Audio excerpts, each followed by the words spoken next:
نورو زنانو خو ماشومان راواغشت قافله تیار شو او مخکې لاړې او حلیمه خو په ټولو کې اخره کې وه نو چې څنګه اوښه باندې سوارو شو دا خاوند دواړه ماشومان الله پاک هغه اوښې ته دا قوت او طاقت ورکړه داسې تیزه روانه شوه هغه د قافلې په خلکو پسې ور ورسېده او بیا د هغې نه مخکې دی به راخکله او هغه به مخکې دی خلک به حیران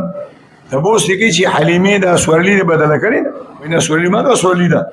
او د سیرت او د تاریخ کتابونه لیکي مرکب سورلي خو هغه وه لیکن راکبه تاسوار یې بدلو دا د هغې برکت او د راتلو په وخت کې په دغه اوښه کې د ساس کې د پیو درک نه لګېده او چې کله بیا د الله پیغمبر پې سور شو د اوښې تعین هم د پیو نه خاوندان مسکل خزیمه مسکل اماډه خېډه باندې او د حلیمین د سینې په به دواړو بچو سکل نو په دې طریقه باندې بنو سعد دې قبیلې ته اوس هم چې حاجیان حج ته لاړ شي عمرې ته لاړ شي نو طایف ته ځي او ډېر خلک بیا د طایف نه څو میله لرې د حلیمې سعدیې د بنو سعد د قبیلې چې کومه علاقه ده هغې ته د سیل لپاره خلک ځي د حلیمه خو یې نوم او بنو سعد دا د دوی د قبیلې نوم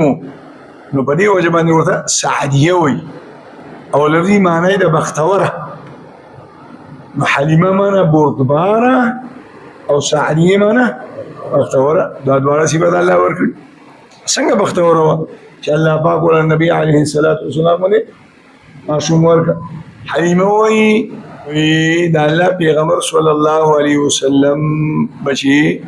ما ځان ته رانږدې کو د مشکو او د عنبرو غوندې بوی به دې نه ختل او دا یقیني خبره چې وروسته مسله راځي د بخاري شریف حدیث دی د نبی علیه الصلاة والسلام بدن خو سکي کم انسان ورځ کې لس لامبي کنه او هر ځل نوې صابون او کیمیکل او شیمپو استعمالي خو بیا هم چې دا هغه د بدن نه خوله راوځي نو بدبو به ترې راخېږي زمانې لوی ولي نه او د محمد رسول الله صلی الله علیه وسلم د بدن نه به د خولې کم ساس کې راووتلو نو د هغې نه به د مشک او د عنبرو بوی راختو انس رضی الله تعالی عنه الله د پیغمبر لس کاله خادم پاتې شوی دی د بلوغ نه وړاندې هم او د بلوغ نه بعد هم او هغه قسم کوي چې د نبی علیه الصلاة والسلام د بدن مبارک په خلو کې کومه خوشبو ما به محسوسوله د دنیا په هیڅ یو خوشبو کې داسې خشته بوی ما نه ولیدل